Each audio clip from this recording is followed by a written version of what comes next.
Hello and welcome to Principles Update for March 2021.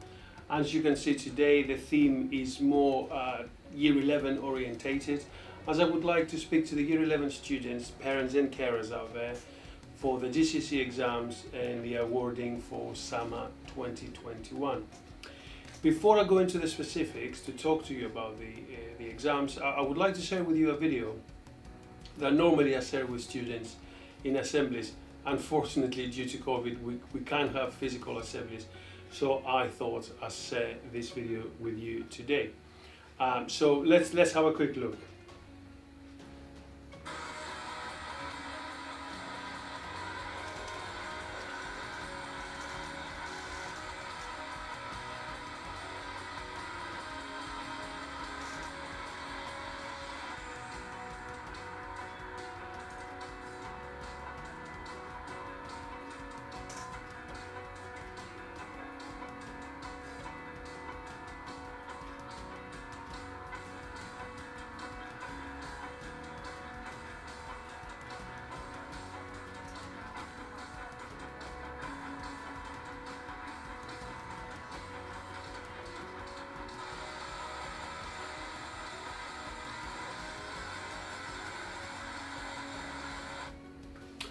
Right, as most of you, probably parents and carers, recognize here, this is the 800 meters race in 2004 where Kelly Holmes won her first gold medal. A very close to my heart event because I was there that night cheering on Kelly. The reason I'm playing you this video, because this is the end of the first 400 meters, and as you can see, Kelly Holmes is 7th, nowhere near the medals, nowhere near the front runners, and this is the moment where she heard the bell that this is going to be the last round. So in my view, and especially as a viewer watching that race back then, she had an option. The option number one was miles away, the front runners are miles away from the medal, so what's the point, and give up, or it's only 400 meters left, I'll give everything I've got. So let's have a look the rest of this video and see what actually happened.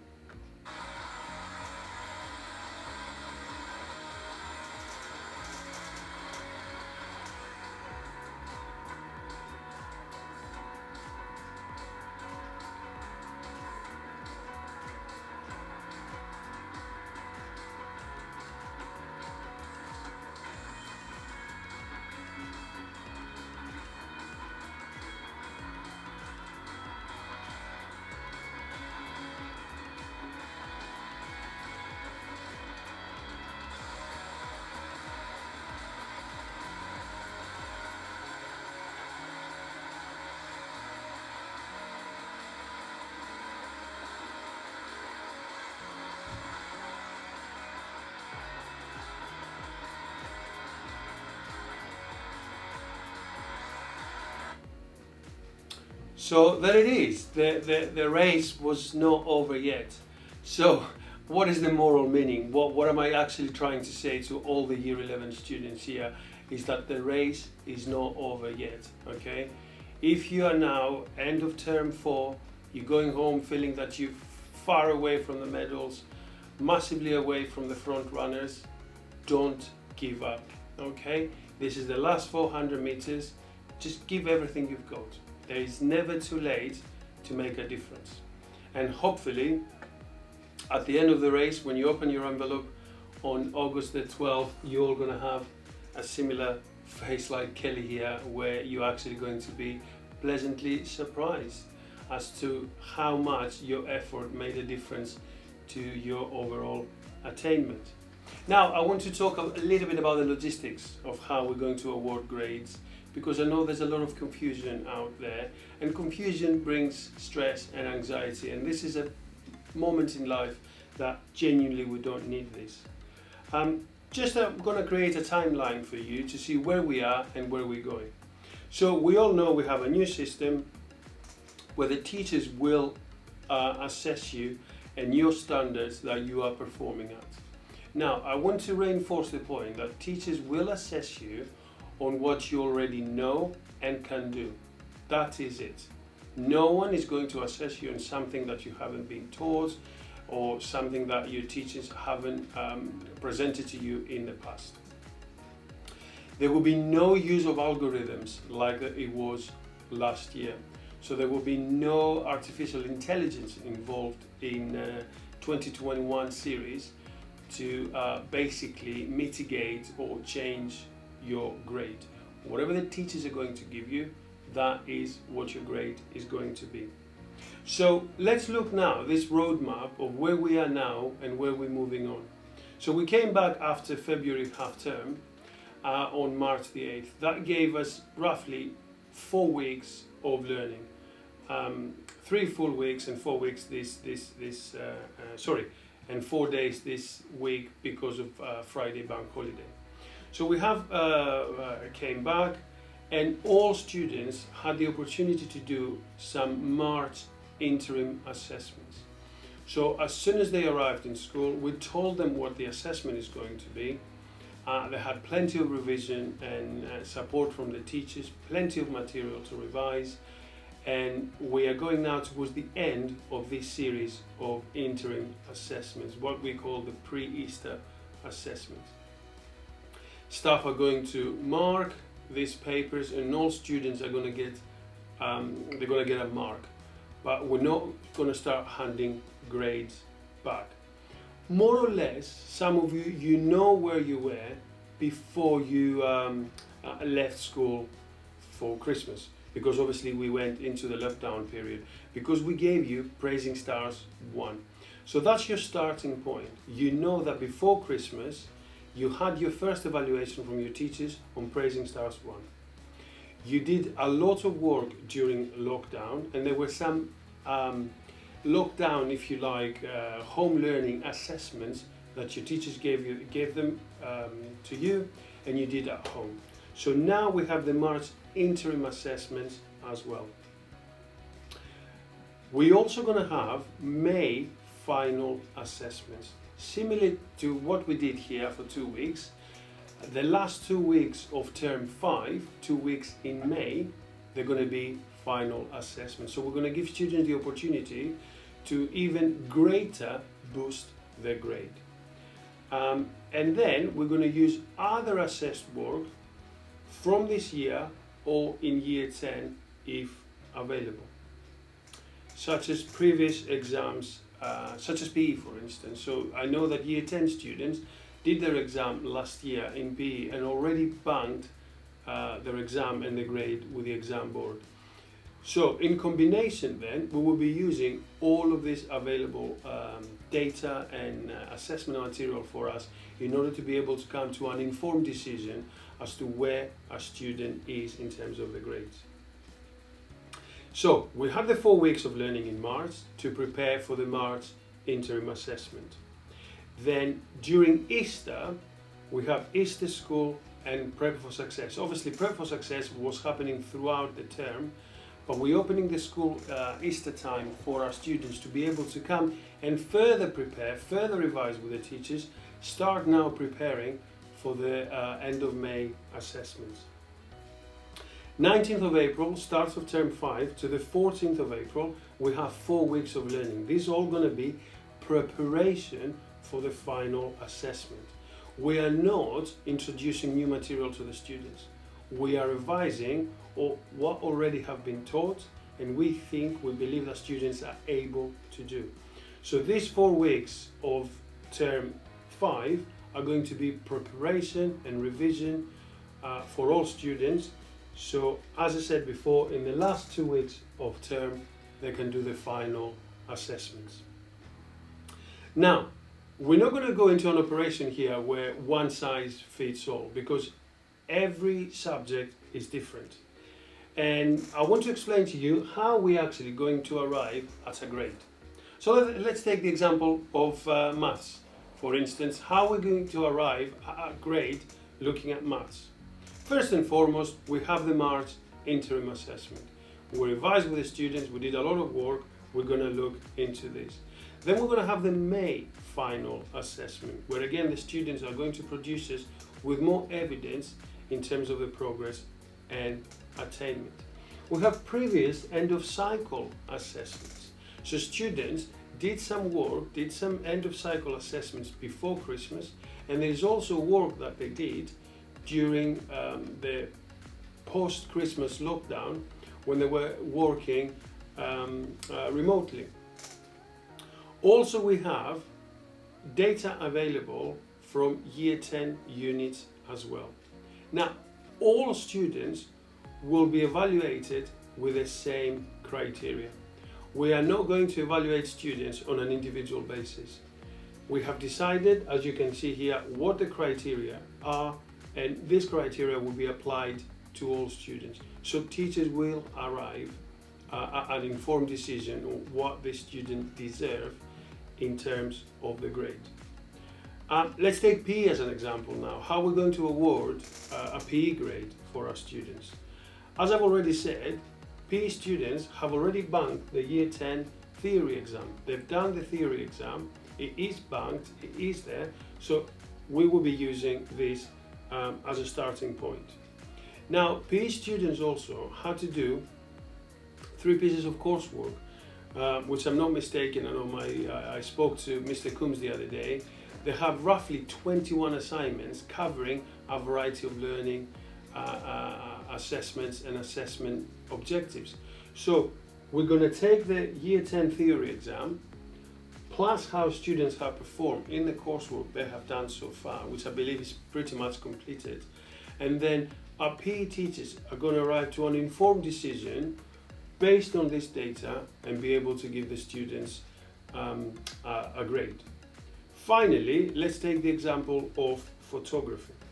And you can see a big chunk here with a student's portfolio. So we're going to take a student's portfolio, the work they have done is all there, collected by our staff, and by using the criteria that we have used previous years, since this GCSE started, because remember, these are the new reformed GCSEs, so that we have used for the last 4 years, we're going to arrive to an informed decision. Now, you need to appreciate that schools are not exam boards. We are not exam boards. We're not going to set up grade boundaries, etc., because that is not fair on our students. For instance, I will give you an example. I teach RE. I have students in year 11 in my RE class. In 2019, to get a 9 in RE, for instance, you needed 91%. To go into 2 exams and get 91% in your exams. I don't think it would be fair this year to actually try to evaluate students taking into consideration the 2019 exam boundaries and where the 9 was and when the 4 was, etc. It has to be some mitigating process that these students this year, if you like, from May 2020 to May 2021, they had horrendous disruption to the learning. So we will take all this process into consideration, we will apply all the evidence we have, and we will arrive to an informed, honest, fair assessment that that student deserves X, Y, Z grade. And on this, again, I give you my word and my pledge that in this school, the process will be fair, transparent, and as I said to students every day, everyone will get what they deserve. If you deserve a 9, if we genuinely believe you deserve a 9, you will be getting a 9. Okay. Now, I want to try to answer some questions that I have heard from parents, and hopefully most of your questions, most of your worries will be answered here. So the first one is about fairness. So will Priory be more generous or more harsh than other schools? And as I said before, I think I've answered the question. We will be fair and transparent. That's what exactly we are going to do. We have very, very experienced members of staff. We've all been GCSE examiners for at least 10, 12 years. And we all know how we can actually be able to assess and evaluate our students. All of us, as you can see here, are going to use the same guidance, okay? Ofqual, the Office for Qualifications and the Department for Education have sent us guidance to all schools as to how we should award grades. So based on this guidance, it should be a fair and transparent process. All schools are subject to the same quality assurance. Okay, so all schools have been told this is how you're going to award your grades, and that's the quality assurance process that you're going to use. So for example, I can tell you some of ours that the May final assessments will be anonymous. There will be no name on the paper, so no one will know whose marking they are doing. We are working with our colleagues across the trust to moderate the papers, to make sure that the way we are awarding grades is robust. We're working on the assessments we're going to give students to do in May. So there is a very clear and robust quality assurance process. Furthermore, as I said before, it's all based on evidence. No one is going to make an assumption here that this student deserves 4, 5, 6, whatever. Everything will be evidence-based, and everything will be, as I said, applied generically to all students. We will use the same criteria for everyone. The only circumstances that we might get some mitigating factors into consideration, and perhaps see maybe we need to treat a student individually, is if there was an illness, for instance. So for instance, if you have missed vital assessments because you were poorly, or you had COVID, or somebody in the family had COVID, you had to isolate, we will take that into consideration. But other than that, the criteria will apply generically to all of our students. I've already told you about the anonymous marking or the final assessment. And I, as a head of centre, at the end, I will have to make a declaration, I will have to sign a declaration of fairness and accuracy to the exam boards and say, to the best of my knowledge, this is a fair representation of my students. And as I said, the process is robust and it's going to be a very fair process for Priory Community School. Now, what protections do I have in this process? Okay, as you can see here, before we set the grades, you can tell us about relevant context, and that's the context I just already mentioned. If there are any mitigating factors that we need to know, which we do, obviously we're monitoring attendance. If somebody wasn't in school, missed an assessment, COVID, etc., we know about that, and we're going to have mitigating factors against students if needed.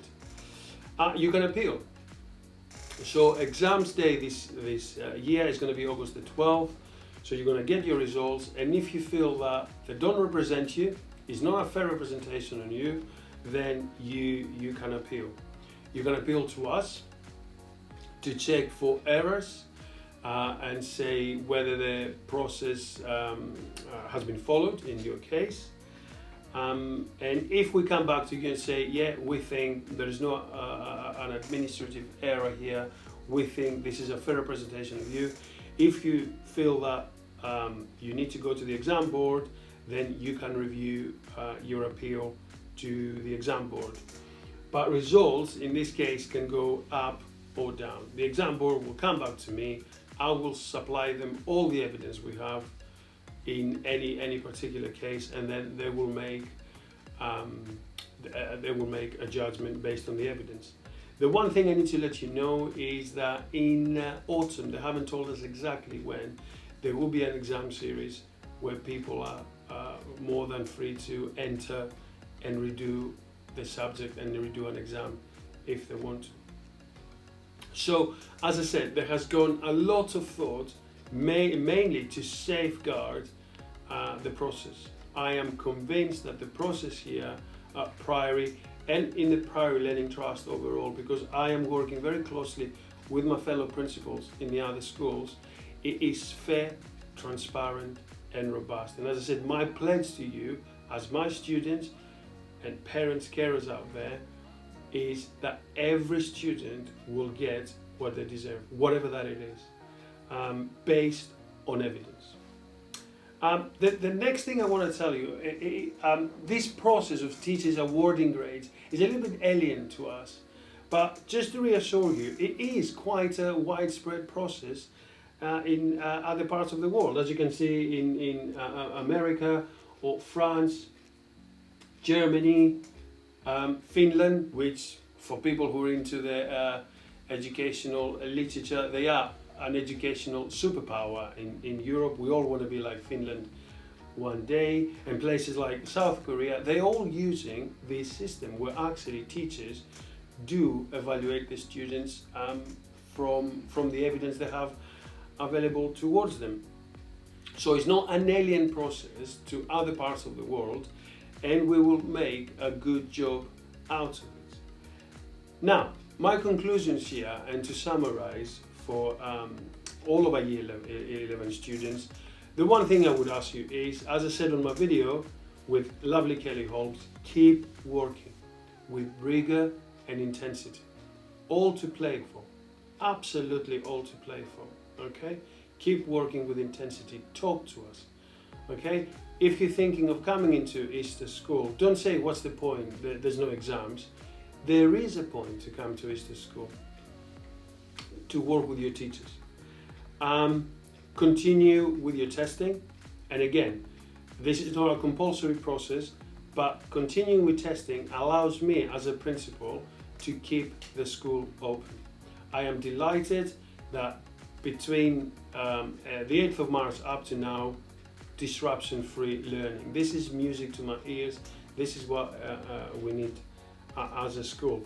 That, however, doesn't mean that if you don't agree with COVID testing, you have to do it. This is a voluntary process, and it's entirely up to you as parents and carers to actually do or not. Be patient, please. Please be patient.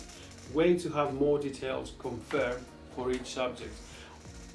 What I've just showed you about, for instance, maths and photography and PE, in term 5, I will send to all parents and carers out there a list with all the subjects and what's the generic criteria that we're going to award the students.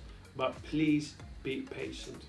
And patient comes to, if you want to talk grades, email me, please.